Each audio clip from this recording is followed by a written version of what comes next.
தொடர்ந்து விசுவாசத்தின் போராட்டம் என்கிற தலைப்பில் சில காரியங்களை நாம் படித்து வருகிறோம். நம்முடைய அந்த கீவேர்டு 1 தீமோத்தேயு 6:12.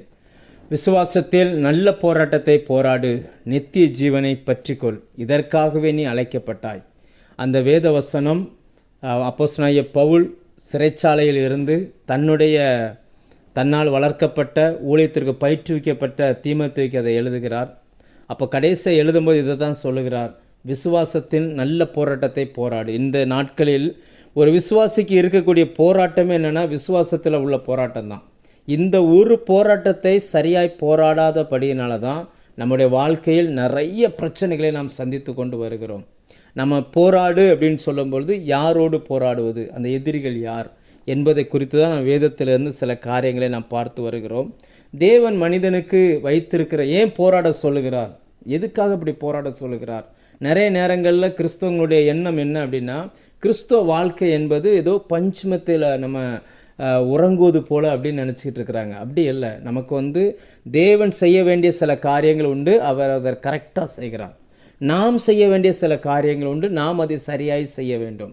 ரெண்டும் ஒன்றாய் சேரும் பொழுது மட்டும்தான் தேவன் வைத்த அந்த வாழ்க்கையை நம்மால் இந்த பூமியில் வாழ முடியும். நம் வேதத்தில் வாசிக்கிறோம், 1 கொரிந்தியர் 2:9-10 இந்த வசனங்கள் இப்படி சொல்லுகிறது. எழுதியிருக்கிறபடி தேவன் தம்மில் அன்பு கூறுகிறவர்களுக்கு ஆயத்தம் பண்ணியிருக்கிறவங்களை கண் காணவும் இல்லை, காது கேட்கவும் இல்லை, மனுஷனுடைய இருதயத்தில் அது தோன்றவும் இல்லை. நமக்கோ தேவன் தன்னுடைய ஆவினாலே அவைகளை வெளிப்படுத்துகிறார் அப்படின்னு சொல்லி. அப்போ அந்த விசுவாசத்தில் போராட்டத்தை போராடி நாம் ஜெயித்து வரும்பொழுது மட்டும்தான் பாலும் தேனும் ஓடுகிற நலமும் விசாலமுமான அந்த வாழ்க்கையை இந்த பூமியில் நம்மால் வாழ முடியும். அப்படிப்பட்ட அந்த வாழ்க்கை எல்லாருக்கும் முன்பும் கர்த்தர் வைத்திருக்கிறார். சத்ருவினால் அந்த வாழ்க்கையை கெடுக்க முடியாது. ஆனால் நாம் அந்த வாழ்க்கைக்குள் பிரவேசிக்க விடாமல் நம்மை தடை செய்ய முடியும்.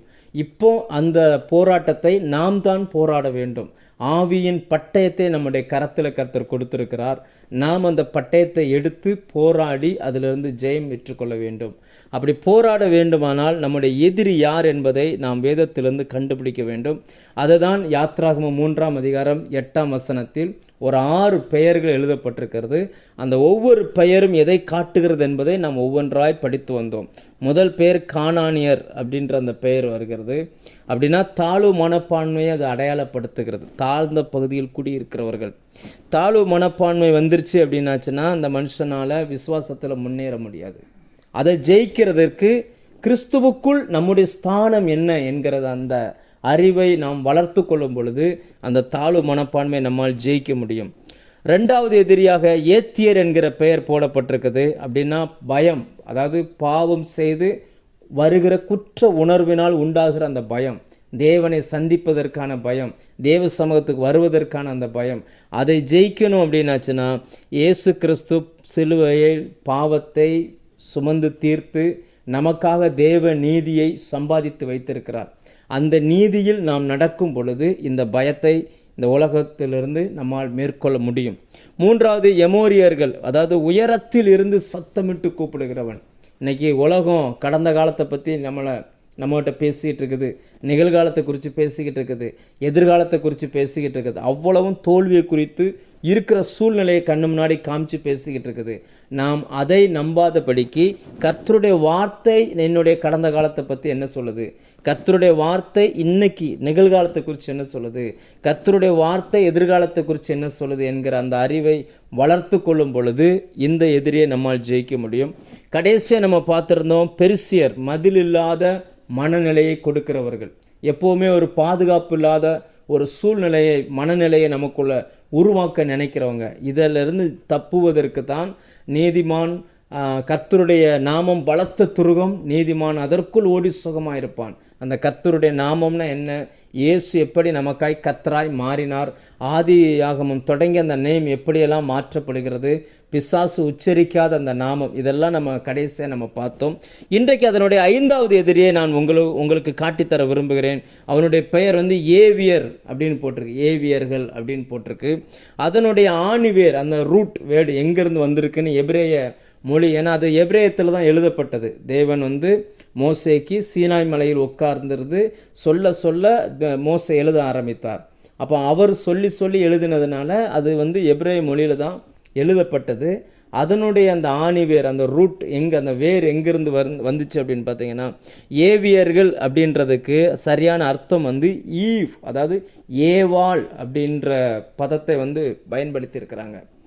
ஏவாள் மூலமாய் இந்த உலகத்தில் வந்த சுபாவங்கள், அல்லது ஏவாள் மூலமாய் இந்த உலகத்தில் வந்த சந்ததி, ஏவாள் மூலமாய் இந்த உலகத்தில் பிறந்த ஜனங்கள், எப்படி வேணுமானாலும் எடுத்துக்கொள்ளலாம். நமக்கு புரிகிற மாதிரி சொல்கிறதா இருந்தால், பழைய மனுஷனுடைய சுபாவங்கள், அந்த ஏவாள் மூலமாக இந்த உலகத்துக்கு வந்தாங்களே ஜெனரேஷன், அவங்களுக்குள்ள எல்லாருக்குள்ளும் பரவலாய் காணப்படுகிற சில சுபாவங்கள் உண்டு.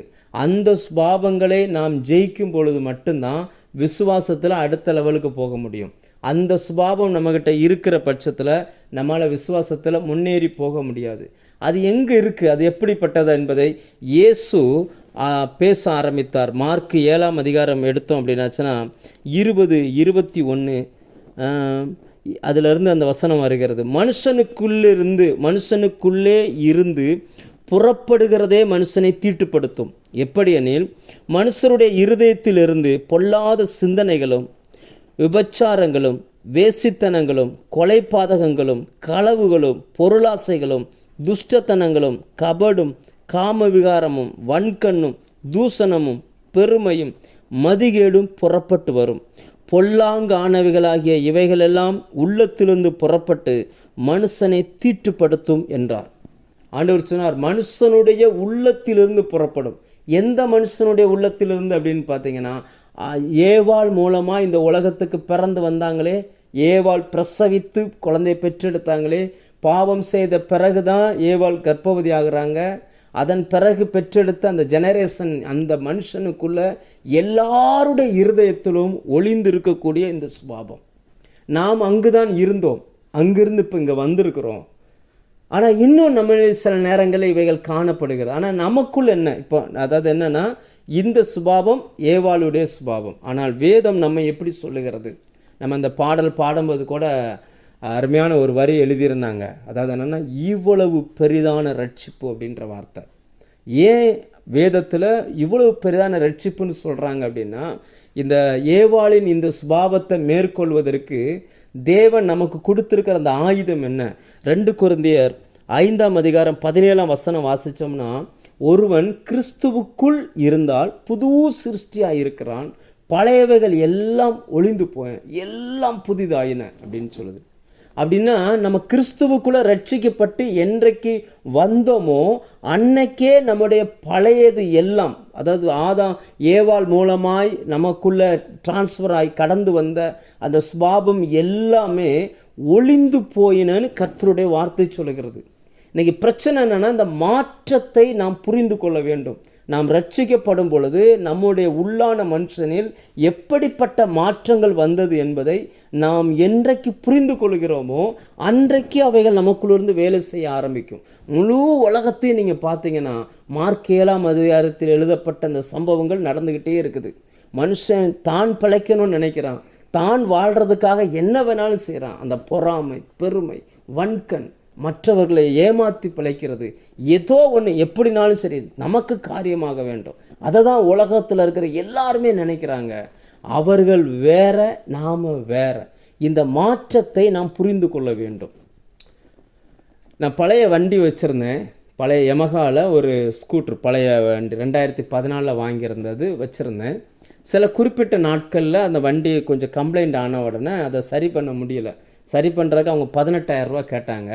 அது 18,000 ரூபா கொடுத்து சரி பண்ணுறதுக்கு நம்ம வேறு ஒரு வண்டியை வாங்கி அதை கொஞ்சம் கொஞ்சமாக மாதம் டியூ கட்டிக்கலாம் அப்படின்னு சொல்லி ஒரு புது வண்டி வாங்கிட்டு வந்திருந்தேன் டிசம்பர் மாதம் லாஸ்ட்டில். அப்போ வீட்டுக்கு 2வது நாள் நான் சாவி போட்டு அதை ஸ்டார்ட் பண்ண உடனே வண்டி ஸ்டார்ட் ஆகலை. நானும் எவ்வளவோ ஸ்டார்ட் பண்ணி பார்க்குறேன், ஸ்டார்ட் ஆகலை. அந்த செல்ஃப் ஸ்டார்ட் ஆகவே இல்லை. அப்போ நான் என் பையனை கூப்பிட்டு கேட்டேன், புது வண்டி தானடா, நேத்தானே எடுத்துகிட்டு வந்தோம், அந்த வண்டி ஸ்டார்ட் ஆக மாட்டேங்குன்னு. அவன் அப்படியே ஒரு பைக் ஒரு சுற்றி பார்த்துட்டு, எப்போ சைடு ஸ்டாண்டு போட்டிருக்கீங்களே, ஸ்டாண்டு எடுத்துகிட்டு ஸ்டார்ட் பண்ணுங்க, எடுத்துருவோம் அப்படின்னா. அதே போல் ஸ்டாண்டு எடுத்துகிட்டு ஸ்டார்ட் பண்ணோன்னா வண்டி எடுத்துருச்சு. விஷயம் என்னென்னா, நிறைய ஆக்சிடெண்ட் சைடு ஸ்டாண்டில் மோதி நடக்குதுன்றதுக்காக இப்போ புதுசாக வரக்கூடிய வண்டியிலலாம் சென்சார் வச்சுருக்குறாங்க. நல்ல வண்டி போய்கிட்டு இருக்கும்போது சைடு ஸ்டாண்ட் லூஸாக அப்படி எடுத்து விட்டோம்னா வண்டி அப்படியே ஆஃப் ஆயிரும். அப்போ அந்த சைடு ஸ்டாண்ட் கீழே இருக்கிற வரைக்கும் வண்டி ஸ்டார்ட் ஆகாது. இந்த விஷயம் எனக்கு தெரியலை. நான் என்ன நினச்சிக்கிட்டு இருக்கிறேன்னா, வண்டியில் கம்ப்ளைண்ட்டு, அதான் ஸ்டார்ட் ஆக மாட்டேங்குது அப்படின்னு நான் நினச்சிக்கிட்டு இருக்கிறேன்.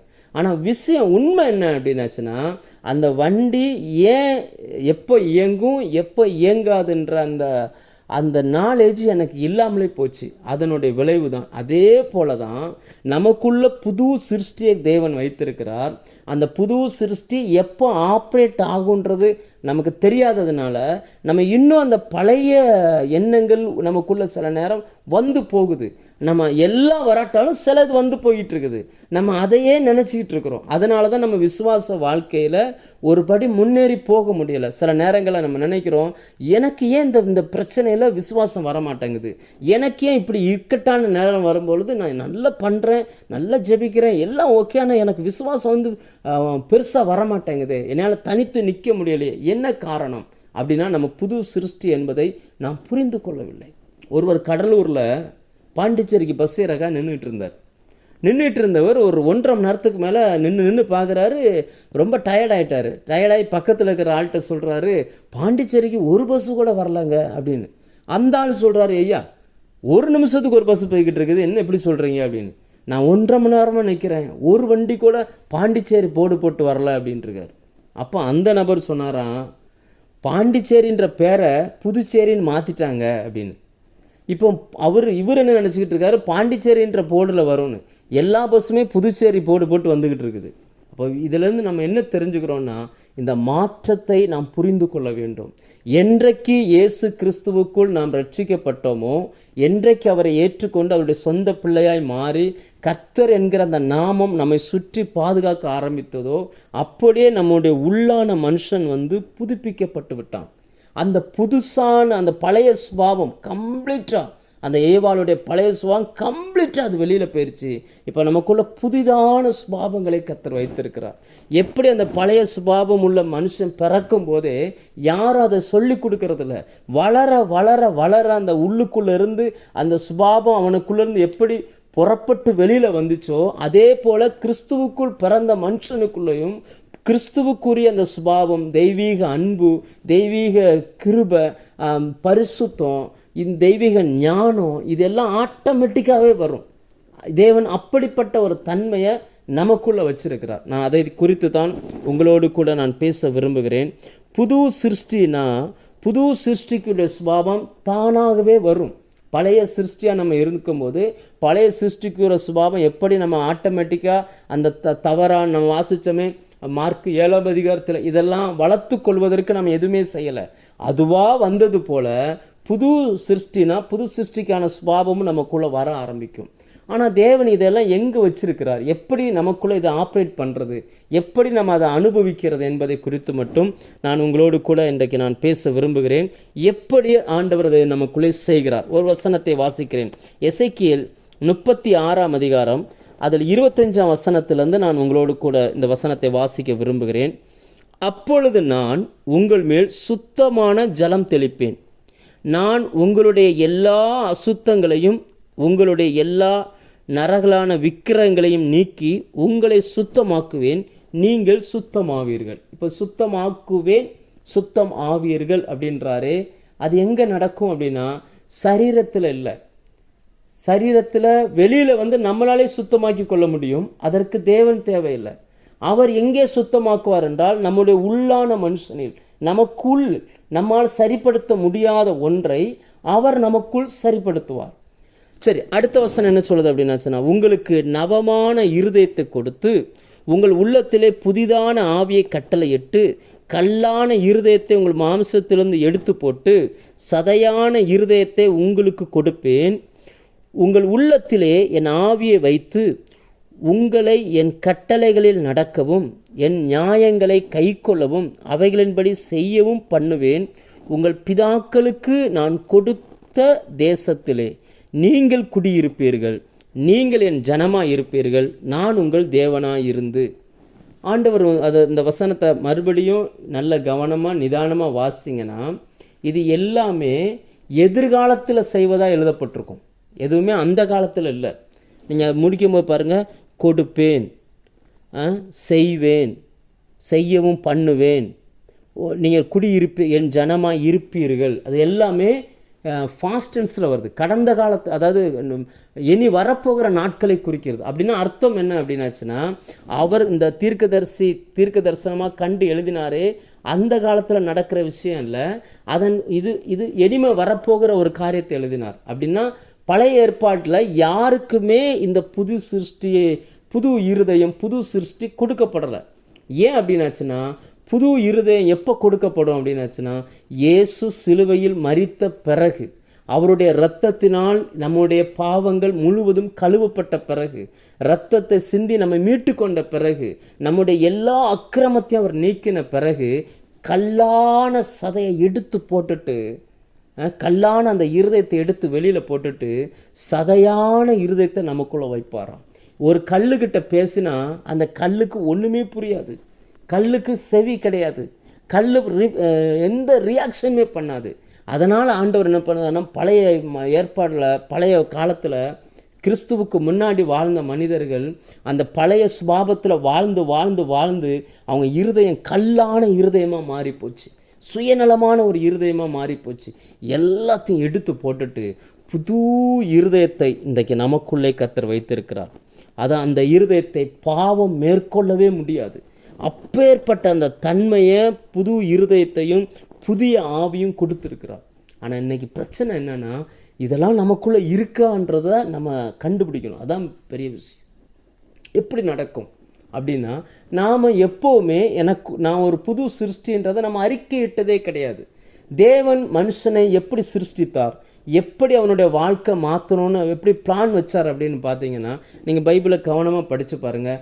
ஆதியில் வானத்தையும் பூமியும் உண்டாக்கினார். 2ஆம் அதிகாரம் 2ஆம் வசனம் வந்த உடனே பூமி ஒழுங்கின்மையும் வெறுமையுமா இருக்குது, ஆழத்தில் இருள் இருக்குது, ஆவியானவர் அசைவாடு கொண்டிருக்கிறார், உலகத்தை பார்க்கிறார், முழு உலகமும் இருளாக தான் இருக்குது, இருளாகவே இருக்குது, அங்கே ஒன்றுமே இல்லை, அவருக்குள் வெளிச்சம் இருக்குது. ஏன்னா அந்த வெளிச்சம் அவருக்குள்ளே தான் இருந்து, யோவான் 1ஆம் அதிகாரம் சொல்லுகிறது போல் அவருக்குள் வெளிச்சம் ஜீவன் இருந்துச்சு, அந்த ஜீவன் மனுஷருக்கு ஒளியாக இருந்துச்சு, அந்த வெளிச்சம் அவருக்குள்ளே இருந்துச்சு.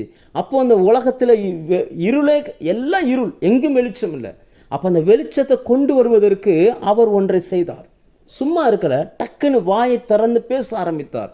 வெளிச்சம் உண்டாக கடவுதுன்னு சொல்லி அது சொல்லி முடித்த உடனே உள்ளுக்குள்ளிருந்த அந்த வெளிச்சம் அவர் பேசுகிற அந்த வார்த்தையின் மூலமாக முழு உலகத்துக்கும் பரவ ஆரம்பிச்சிச்சு. இதே தன்மையில் தான் மனுஷனை கர்த்தர் படைச்சிருக்கிறார். அவருடைய சாயலாக, அவருடைய ரூபத்தின்படி அப்படி தான் நம்மளை படைச்சிருக்கிறார். இன்றைக்கி நமக்குள்ளே இருக்கக்கூடிய அந்த புது சிருஷ்டி வெளியில் வரணும்னா வாயை திறந்து நாம் பேசணும்.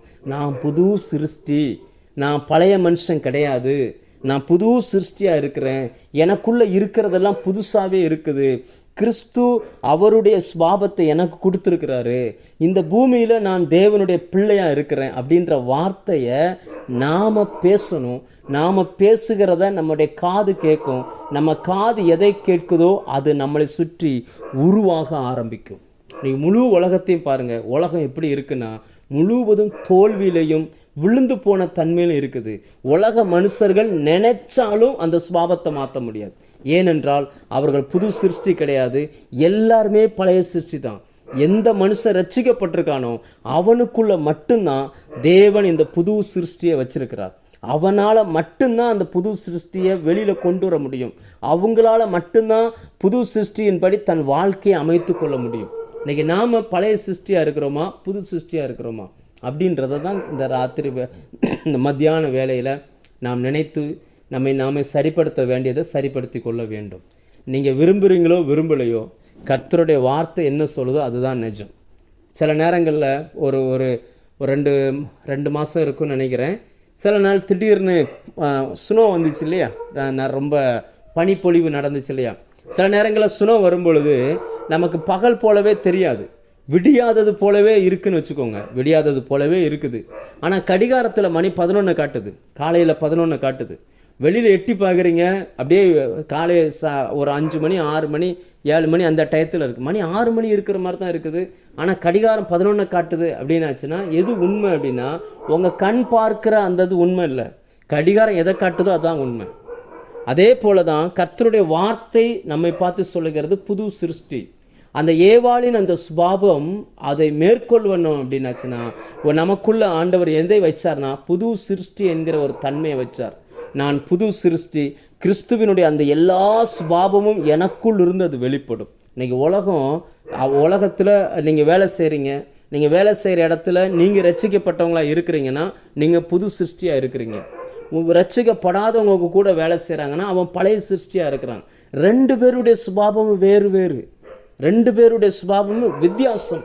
இருளுக்கும் பகலுக்கும் இருளுக்கும் வெளிச்சத்துக்கும் இருக்கக்கூடிய அளவுக்கு வித்தியாசம். ஆனால் இன்றைக்கி சில நேரங்களில் பார்த்தீங்கன்னா நிறைய கிறிஸ்தவர்களுக்கு 2க்குமே வித்தியாசம் தெரில. அவனும் போய் சொல்கிறான், இவனும் போய் சொல்கிறான். அவனும் உண்மை இல்லாமல் இருக்கிறான், இவனும் உண்மை இல்லாமல் இருக்கிறான். இந்த மாதிரி போய்கிட்டு இருக்கிறாங்க. என்ன காரணம் அப்படின்னாச்சுன்னா, இவங்களுக்குள்ளே இருக்கக்கூடிய அந்த புது சிருஷ்டியை இவங்க கண்டுபிடிக்கவே இல்லை. அதை இவங்க ஆப்ரேட் பண்ணி வெளியில் கொண்டு வரவே இல்லை. அப்போ தேவன் எப்போவுமே எப்படி செயலாற்றுகிறார் அப்படின்னு பார்த்தீங்கன்னா, புது சிருஷ்டி என்பது நமக்குள்ளே தான் இருக்குது. அது வெளியில் இல்லை, வெளியில் பார்க்கவும் முடியாது. எங்கேனா தேவன் கிறிஸ்துவுக்குள் அப்படின்னு வார்த்தை சரியான அர்த்தம் என்னன்னா, மனுஷனுடைய ஆவியில், மனுஷன் அதை வெளியில் தெரியாத உள்ளே இருக்கக்கூடிய ஆவியில். இன்னும் சொல்லப்போனால் உங்களுக்கு ஒரு ஆவி பிரசங்கம் பண்ணிக்கிட்டு இருக்குது, நீங்கள் சில ஆவிகளாக உட்காந்து கேட்டுக்கிட்டு இருக்கிறீங்க. ஒருவேளை இதை கேட்குறது கொஞ்சம் வினோதமாக கூட தெரியலாம். கொஞ்சம் நிதானமாக யோசிச்சு பாருங்கள். ஒரு மரண வீட்டுக்கு போங்க, அங்கே ஒரு சரீரம் வைக்கப்பட்டிருக்கும். அந்த சரீரத்துக்குள்ளே இருந்த அந்த ஆவி வெளியில் போனதுனால அந்த சரீரம் அங்கே இருக்குது. இப்போ அந்த சரீரத்தில் கண் இருக்குது, வாய் இருக்குது, மூக்கு இருக்குது. ஆனால் அந்த சரீரத்தால் பேச முடியாது. அப்படின்னா அது உயிரோடு இருந்து பேசிக்கொண்டிருந்தது எது அப்படின்னு பார்த்தீங்கன்னா, உள்ளுக்குள்ளே இருந்த அந்த ஆவி. அந்த ஆவி கிறிஸ்துவுக்குள் இருந்துச்சுன்னா அவங்க புது சிருஷ்டியாக இருக்கிறாங்க. நம்ம அதை எப்படி கண்டுபிடிக்கிறது, இதை எப்படி புரிந்து கொள்வது? ஒரு சில வசனங்களை நான் உங்களுக்காக வாசிக்கிறேன். அப்போஸ்தலனாகிய பவுல் இதை தன்னுடைய அனுபவத்தில் அவர் சொல்லுகிறார். 2 கொரிந்தியர் 12ஆம் அதிகாரத்தில் அவர் இதை தன்னுடைய அனுபவத்தில் சொல்லுகிறார். சில பரிசுத்தவான்கள், சில மனிதர்களுக்கு இந்த தேவன் கிருபையாக இந்த வாய்ப்பை கொடுத்துருக்கிறார். வேதத்திலையும் நம்ம பார்க்குறோம்.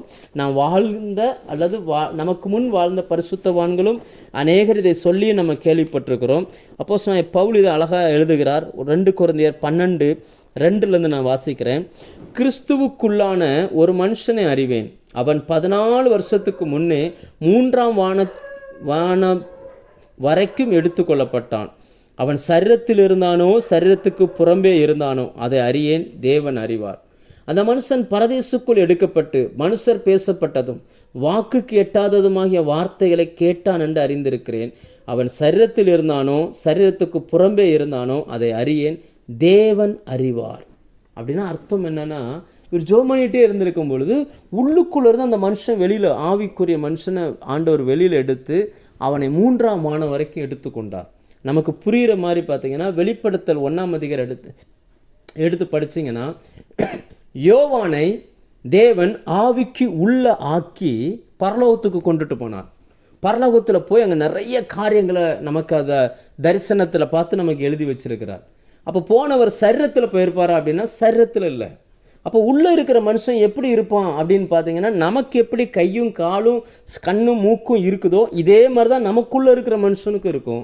அதை நம்ம பார்க்க முடியாது, ஆவி உலகத்தில், ஆவி மண்டலத்தில் அதை பார்க்க முடியும். தேவன் சில பரிசுத்தவான்களுக்கு இந்த வாய்ப்பை கொடுத்திருக்கிறார். மரிக்கும் போது உள்ளே உள்ள ஆவி மனுஷன் வெளியே போகிறான். சில நேரங்களில் வாழும் பொழுதே அந்த ஆவி மனிதன் வெளியே வருகிறான். அவனை ஆவி உலகம் பார்க்கிறது. எசேக்கியேல் படித்து பாருங்கள், நிறைய இடங்கள் எப்படி வரும், கர்த்தருடைய ஆவி, கர்த்தர் என்னை ஆவிக்குள்ளாக்கி எலும்பு நிறைந்த பள்ளத்தாக்குக்குள் கொண்டு போனார் அப்படின்னு இருக்கும். இப்போ இந்த மாதிரி சில அனுபவங்களே இங்கே வருகிறது. புது சிருஷ்டியாக நீங்கள் இருந்தீங்கன்னா உங்கள் ஆவி மனுஷன் ஆக்டிவாக இருப்பான். உங்கள் ஆவி மனுஷன் என்ன யோசிக்கிறானோ, உங்கள் புது சிருஷ்டி என்ன யோசிக்குதோ அது உங்கள் வாழ்க்கையில் செயல்பட ஆரம்பிக்கும். இன்றைக்கி நாம் எதில் யோசிக்கிறோம், எப்படி நடந்துக்கிறோம் அப்படின்னு நம்ம யோசித்தோன்னா, நம்ம நிறைய நேரங்களில் மாம்சம் என்ன சொல்லுதோ அதை தான் நம்ம கேட்குறோம். ஆவி என்ன சொல்லுதோ அதை நம்ம கேட்பதில்லை. ஒரு எக்ஸாம்பிளுக்கு மாம்சம் ஆவி சொல்லுகிறது இன்றைக்கி, ஏன்னா ஆவியானவர் உள்ளே இருக்கார்ல, கர்த்தர் உள்ளே இருக்கிறதுனால அவர் எல்லாருக்கும் இந்த உணர்வை கொடுப்பார். ஜெபிக்கணும் போல் ஒரு ஒரு உணர்வு வரும், ஜெபிக்கணும் அப்படின்னு தோணும். கொஞ்சம் நேரம் பைபிள் படிக்கணும்னு தோணும். அப்படி தோணும் பொழுது இது உள்ளேருந்து வருது. ஆனால் அதே நேரம் மாம்சத்தில் இருக்கிற அந்த மனுஷன் அந்த மாம்சம் என்ன சொல்லணும்னா, ஜெபிக்கணும்னு தோணும் போதே அது ஜெபிக்காமல் அப்படி கொஞ்ச நேரம் இருந்துடும். காலையில் 5 மணிக்கு எந்திரிச்சு ஜெபிக்கணும்னு சிலர் தீர்மானிப்பாங்க, 3 மணிக்கு எந்திரிச்சு ஜெபிக்கணும்னு சிலர் தீர்மானிப்பாங்க. அப்புறமேல் ஏதோ ஒரு காரணத்தை காரணமாக காமிச்சு அப்புறம் அந்த ஜெபத்தை விட்டுருவாங்க. அப்போ ஆரம்பித்தவங்க அப்படி விட்டுருதாங்க. என்ன காரணம் அப்படின்னாச்சுன்னா, ஆரம்பிக்கணும்னு சொல்லி ஆரம்பித்தது ஆவியில் ஆரம்பித்தாங்க. ஆனால் அதை சரியாக பண்ணாமல் மாம்சத்துக்கு இடம் கொடுத்து விட்டுட்டாங்க. கலாத்தியர் 5:17 இதை குறித்து வேதம் தெளிவாய் சொல்லுகிறது. ஆவி மாம்சத்துக்கு விரோதமாகவும் மாம்சம் ஆவிக்கு விரோதமாகவும் ஒன்றை ஒன்று இச்சிக்கிறது. அதாவது என்னென்னா, ஒன்று செய்யவே விட மாட்டேங்குது. ரெண்டும் நமக்குள்ள அந்த போராட்டம் இருக்குது. இன்றைக்கி ஒரு வீட்டில் ரட்சிக்கப்பட்ட கணவன் இருக்கிறார், ரட்சிக்கப்படாத மனைவி இருக்கிறாங்கன்னா, இந்த 2 பேருடைய சுபாவத்தையும் பாருங்கள் எவ்வளோ வித்தியாசம்னு சொல்லி. ரட்சிக்கப்பட்ட மனைவி, ரட்சிக்கப்படாத கணவன் 2 பேரையும் பாருங்கள். ஒன்று ஏவாளுடைய சுபாவத்தோடு செயல்பட்டுக்கிட்டு இருக்கும், ஒன்று கிறிஸ்துவினுடைய சுபாவத்தோடு செயல்பட்டுக்கிட்டு இருக்கும். 2க்குமே வித்தியாசம்தான். இன்றைக்கி நான் புது சிருஷ்டியாக நீங்கள் இருந்தீங்கன்னா, எப்படி இயேசு கிறிஸ்து இந்த பூமியில் வாழும்பொழுது புது சிருஷ்டியாக வாழ்ந்தார். அவரை சுற்றி இருந்த அத்தனை பேரும் பழைய சிருஷ்டியாக இருந்தாங்க. அதனால் அத்தனை பேரையும் அவரால் சமாளிக்க முடிஞ்சிச்சு. அவங்க கேட்குற எல்லா கேள்விக்கும் அவரால் பதில் சொல்ல முடிஞ்சிச்சு. அவங்களால இவர்கிட்ட எந்த குற்றத்தையுமே பார்க்க முடியலை. இவரோடு தேவன் இருக்கிறதா மறுத்து பேசவே முடியலை. என்ன காரணம்னா, புது சிருஷ்டி அவருக்குள்ளே இருந்து இந்த பூமியில் ஆப்ரேட் பண்ணிக்கிட்டே இருந்தார். அவர் அதை செயல்படுத்திக்கிட்டே இருந்தார். அவர் சொன்ன அநேக காரியங்கள் அன்னைக்கு இருந்தவர்களால் ஏற்றுக்கொள்ளவே முடியலை. அவர் சொன்னால், நானும் பிதாவும் ஒன்றாக இருக்கிறோம் அப்படின்னார். அன்னைக்கு இருந்தவங்களால் அதை பொறுத்துக்கிடவே முடியலை. சில நேரங்களில் நம்ம பைபிளில் படிப்போம், கற்களை எடுத்து கொண்டார்கள் அவரை எரியும்படி அப்படின்னு படிப்போம். ஏன் எரியும்படி எடுக்கிறாங்க அப்படின்னா, பழைய ஏற்பாடு காலத்தில் யாருமே இப்படி சொன்னது கிடையாது. ஆனால் தேவன் இருந்தாரா? அவர்கள் எல்லாருக்குள்ளும் ஏவாளின் அந்த சுபாவம் இருந்துச்சு. இயேசு கிறிஸ்துவுக்குள்ள பிதாவின் அந்த சுபாவம், அந்த புது சிருஷ்டியாய் அவர் இருக்க ஆரம்பித்தார். அது எப்படி நமக்குள் செயல்படுகிறது, எப்படி நமக்குள்ள அது வேலை செய்கிறது என்பதையும் நாம் சில வசனத்தின் மூலமாக நம்ம கண்டுபிடிப்போம். ஒரு சில வசனங்கள் மூலமாக நான் உங்களோடு அதை பேச விரும்புகிறேன். ரோமர் 8ஆம் அதிகாரம் 1ஆம் வசனம் வாசித்தோம் அப்படின்னாச்சுன்னா, அதில் அந்த 7ஆம் அதிகாரத்தில் அந்த பழைய மனுஷனுக்கும் புது மனுஷனுக்குமான அந்த போராட்டத்தை எழுதுகிறார். 8ஆம் அதிகாரம் 1ஆம் வசனம் வந்த உடனே சொல்லுகிறார், ஆனபடியினாலே கிறிஸ்து இயேசுவுக்கு உட்பட்டவர்களாக இருந்து மாம்சத்தின்படி நடவாமல் ஆவியின்படி நடக்கிறவர்களுக்கு ஆக்கினை தீர்ப்பில்லை. அப்படின்னா அந்த வசனம் என்ன சொல்லுகிறதுனா, உங்களால் மாம்சத்தின்படியும் நடக்க முடியும், ஆவியின்படி நடக்க முடியும். ஏனென்றால் உள்ளுக்குள்ளே நம்ம அந்த பழைய மனுஷனுடைய அந்த எண்ணம் இன்னும் இருக்குது. அதே நேரம் புது சிருஷ்டியாகவும் நம்ம மாறி இருக்கிறோம். இதில் நீங்கள் எதற்கு முக்கியத்துவம் கொடுக்குறீர்களோ அது வளரும். எதை நீங்கள் அதிகமாக பேசுகிறீங்களோ, எதை அதிகமாக நினைக்கிறீங்களோ, எதுக்கு அதிகமான இம்பார்ட்டன்ட் கொடுக்குறீங்களோ அது வேகமாக வளர ஆரம்பிச்சிடும். இப்போ ஆவிக்குரியதை மட்டுமே பேசிக்கிட்டே இருப்பீங்க அப்படின்னாச்சுன்னா, ஆவிக்குரிய சிந்தை உங்களுக்குள்ள அதிகமாக வளர ஆரம்பிச்சிடும்.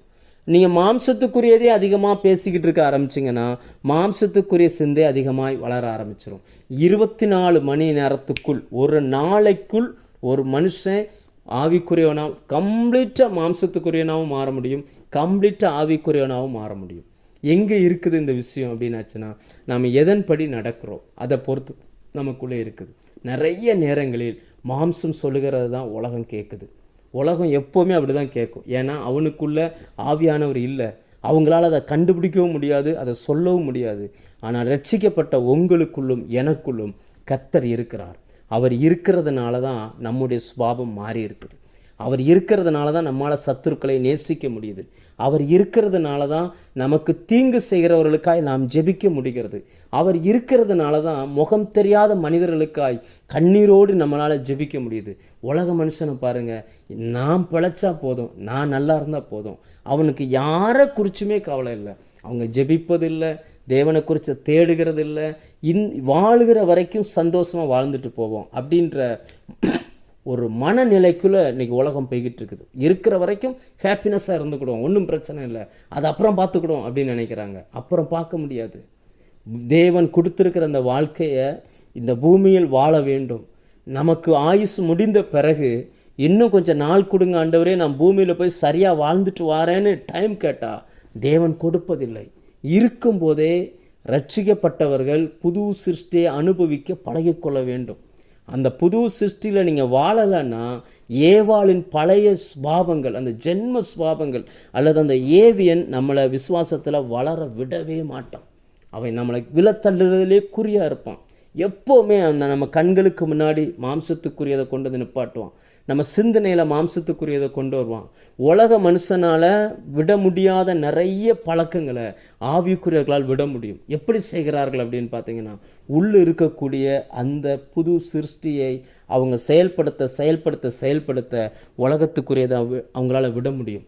தன் சரீரத்துக்கு அடுத்தவைகளை அவங்களால விட முடியும். இன்றைக்கி நாம் எப்படி இருக்கிறோம்? ஒரு சில வசனங்களை நாம் வேதத்திலிருந்து வாசிப்போம். இப்போ நம்ம ஆவியின்படி நடக்கிறோமா, மாம்சத்தின்படி நடக்கிறோமா, எப்படி கண்டுபிடிப்பது? 5ஆம் வசனம், ரோமர் 8:5. அது என்ன சொல்லுது பாருங்க. மாம்சத்தின்படி நடக்கிறவர்கள் மாம்சத்துக்குரியவர்களை சிந்திக்கிறார்கள், ஆவியின்படி நடக்கிறவர்கள் ஆவிக்குரியவர்களை சிந்திக்கிறார்கள். ரெண்டும் ஒரே மேட்ரு தான், சிந்தனையில் தான் கொண்டு வந்து முடிக்கிறாங்க. இன்றைக்கி நம்ம சிந்தனை எப்படி இருக்குது? நம்ம வேலை பார்த்தாலுமே நம்ம எதை குறித்து யோசிச்சுக்கிட்டே இருக்கிறோம்? ஒரு ஒரு ஒரு குடும்ப உறவு எதை குறித்து பேசுகிறோம்? பிள்ளைகளை குறித்து எப்படி யோசிக்கிறோம்? நம்மளுடைய பிள்ளைகள் எதிர்காலம் எப்படி யோசிக்கிறோம்? ஆவிக்குரியதாக யோசிக்கிறோமா, மாம்சத்துக்குரியதாக யோசிக்கிறோமா? நல்லா படிக்கணும், நல்ல வேலைக்கு போகணும், கை நிறைய சம்பாதிக்கணும், இப்படி நம்ம யோசிக்கிறோமா? இல்லை கர்த்தர் அந்த பிள்ளை அறிஞ்சுக்கிடணும், கர்த்தருக்காக வாழணும், அவருடைய வருகைக்கு முன்பதாக திரளான ஜனங்களுக்கு பிரயோஜனமாக இருக்கணும், வருகைக்கு முன்பதாக வழியை ஆயத்தம் பண்ணணும், கிறிஸ்துவுக்கு அடுத்த காரியங்கள்லாம் நிற்கணும், என் பிள்ளை தேவாலயத்தில் போய் கர்த்தருக்கு அடுத்த காரியங்களை நிற்கணும். நம்ம எப்படி யோசிக்கிறோம்? மாம்சத்தின்படி யோசிக்கிறோமா, ஆவியின்படி யோசிக்கிறோமா? எதை நீங்கள் சிந்திக்கிறீர்களோ அதுதான் நீங்கள். அதை தான் அந்த வசனம் சொல்லுகிறது. மாம்சத்திற்கு ஏற்றதை நீங்கள் சிந்தித்தால் மாம்சத்தின்படி வாழ முடியும்.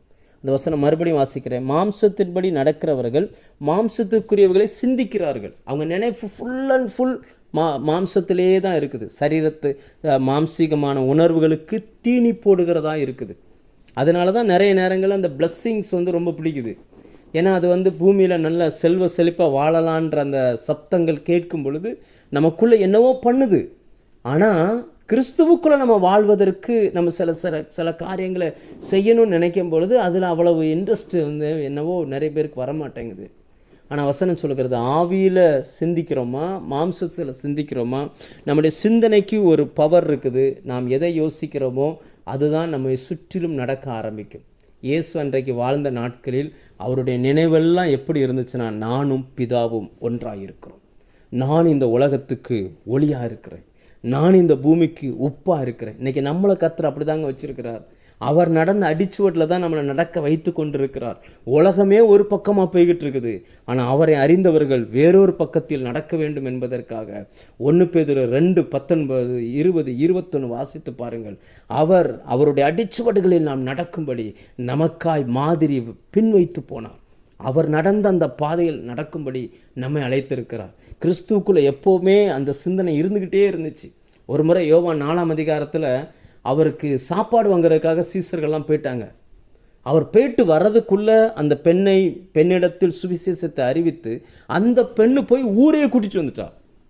அப்போ ஆண்டவர் அங்கே அந்த சொல்லுகிற வார்த்தை என்னென்னா, நீங்கள் அறியாதிருக்கிற ஒரு போஜனம் எனக்கு இருக்குது அப்படின்றார். அப்படின்னா என்ன சொல்ல வருகிறார்? என்னை அனுப்பினருடைய சித்தத்தை நான் செய்து முடிப்பதே என்னுடைய போஜனம், அதுதான் எனக்கு உணவு. அவருடைய சிந்தனையெல்லாம் எப்படி இருந்துச்சுன்னா, ஆவிக்குரியது. நான் என்ன செய்யணும், நான் என்ன முடிக்கணும், என்னை நம்பி எனக்கு ஒரு வேலையை கொடுத்து, என்னை நம்பி எனக்கு ஒரு திட்டத்தை கொடுத்து இந்த பூமிக்கு அனுப்பியிருக்கிறார். நான் தமிழ்நாட்டில் இருந்தேன், தமிழ்நாட்டிலேருந்து இந்த பகுதிக்கு என்னை கொண்டு வந்திருக்கிறார். கொண்டு வந்ததுக்கு பின்னாடி அவருடைய நோக்கம் இருக்குது. நான் இன்னைக்கு இத்தனை நபர்களை சந்திக்கிறேன், இவங்களை சந்திப்பதற்கு பின்னாடி இந்த திட்டம் இருக்குது. இதை நான் செஞ்சு முடிக்கணும். அவருக்குள்ளே எப்பொழுதுமே என்னை அனுப்பின என் பிதாவின் சித்தத்தை நான் செய்து முடிப்பதே என்னுடைய உணவு அப்படின்னா. ஆனால் சீசர்களை பாருங்கள், அவங்க சாப்பாடு வாங்கிறதுக்கு 12 பேரும் போயிட்டாங்க. ஆச்சரியமாக இருக்கலாம். நம்மலாம் எங்கேயா டூருக்கு போனோம்னா ஒரு 15 பேர் போகிறோம் அப்படின்னா சாப்பாடு வாங்க ஒரு 4 பேர் போவாங்க, இல்லைன்னா 5 பேர் போவாங்க, மீதியெல்லாம் உட்காந்துருப்போம். இயேசுவை விட்டுட்டு 12 பேரும் ஊருக்குள்ளே போயிட்டாங்க சாப்பாடு வாங்குறதுக்கு. அத்தனை பேருடைய நினைவு எப்படி இருந்துச்சுன்னா மாம்சத்திற்குரியதாக இருந்துச்சு. ஆனால் இயேசுடைய நினைப்பு எப்படி இருந்துச்சுன்னா ஆவிக்குரியதாக இருந்துச்சு. இந்த நாளில், இந்த மத்தியான வேளையில் நம்முடைய நினைவுகள் எப்படிப்பட்டதாக இருக்குது? ஒவ்வொரு நாளும் நாம் தூங்கி எந்திரிக்கும் போது நம்முடைய ஆயுசில் ஒரு நாள் குறைகிறது. தேவன் நம்மை நம்பி கொடுத்த அந்த திட்டத்தை நெருங்கி போகிறோமா அல்லது பேக்கில் வர்றோமா? அந்த திட்டத்தை கண்டுபிடிச்சிருக்கிறோமா? எதற்காக என்னை கர்த்தர் இங்கே வச்சிருக்கிறார்? எதற்காக நான் இதை செய்யணும்? எதற்கு என்னை குறித்த தேவனுடைய நோக்கம்தான் என்ன? நாம் இன்னைக்கு அதை கண்டுபிடிச்சிருக்கிறோமா? ஏவாளின் அந்த ஜெனரேஷனில் நம்ம இருக்கிற வரைக்கும் நம்ம நினைவுகளெல்லாம் இந்த பூமிக்கு உரியதாகவே இருந்துச்சு. என்னைக்கு ரட்சிக்கப்பட்டு இங்கே வந்தோமோ அன்னைக்கு நம்முடைய சிந்தனைகள் எல்லாமே ஆவிக்குரியதாக மாறிடுச்சு. அப்போ நமக்குள்ளே இருக்கிற அந்த புது சிருஷ்டி எப்போ ஆப்ரேட் ஆகும் அப்படின்னாச்சுன்னா, நாம் ஆவிக்குரியவைகளை சிந்திக்கும் போது மட்டும்தான் அது நமக்குள்ளே ஆப்ரேட் ஆகும். நம்முடைய சிந்தனைகள் எப்படிப்பட்டதாக இருக்கிறது அப்படின்றத வச்சு தான் இன்றைக்கி நாம் யார் என்பதை தேவன் தீர்மானிக்கிறார் அல்லது நாம் தீர்மானிக்கிறோம். இந்த உலகத்துக்கு நாம் யார் என்பதை எப்படி காட்ட விரும்புகிறோம் என்றால், நாம் எவைகளை சிந்திக்கிறோம் என்பதை வைத்து காட்ட விரும்புகிறோம். ஒரு வசனத்தை இது எப்படி கண்டுபிடிக்கிறது?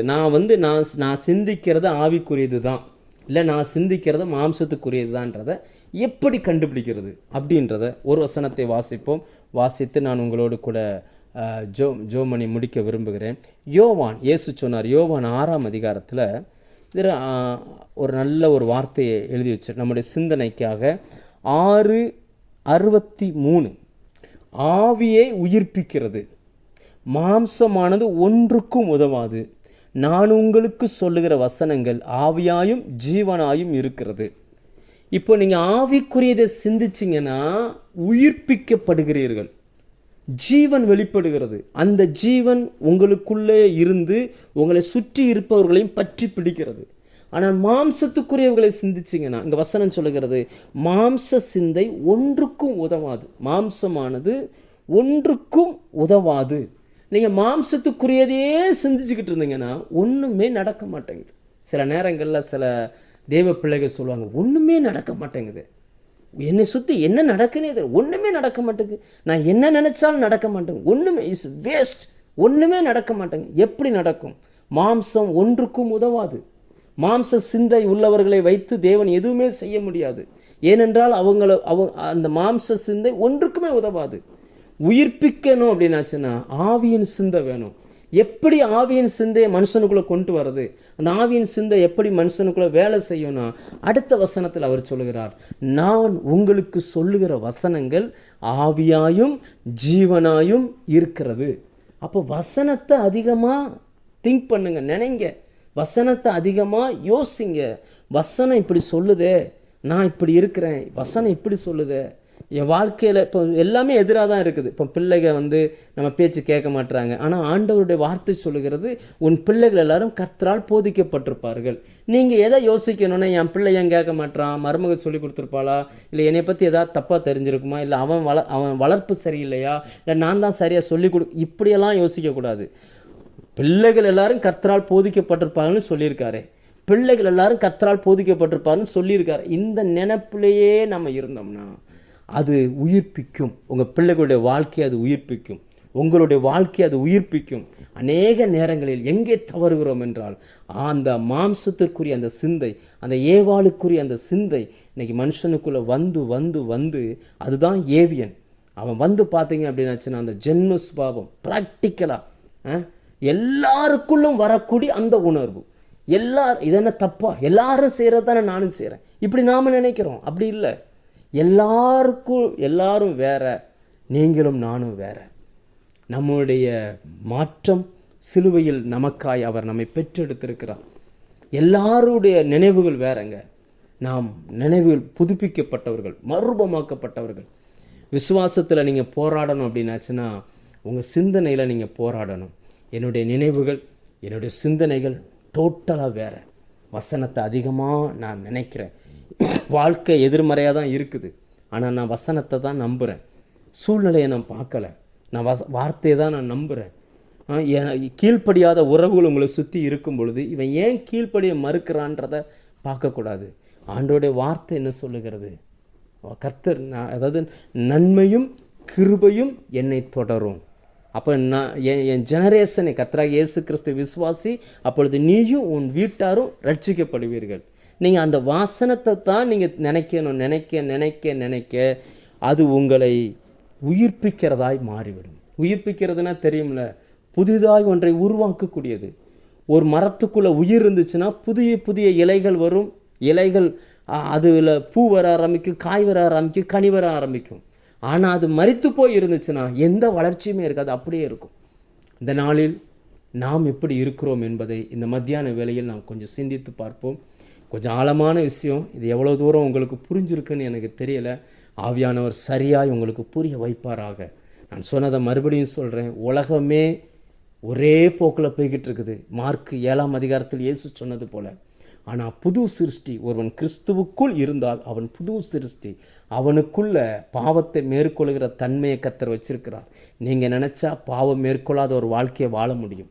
நீங்கள் நினச்சா பரிசுத்தமாக வாழ முடியும். நீங்கள் நினச்சா கர்த்தர் வைத்திருக்கிற அந்த சுபாவம், அந்த எல்லா சுபாவத்தையும் உங்கள் வாழ்க்கையில் உங்களால் வெளிப்படுத்த முடியும்.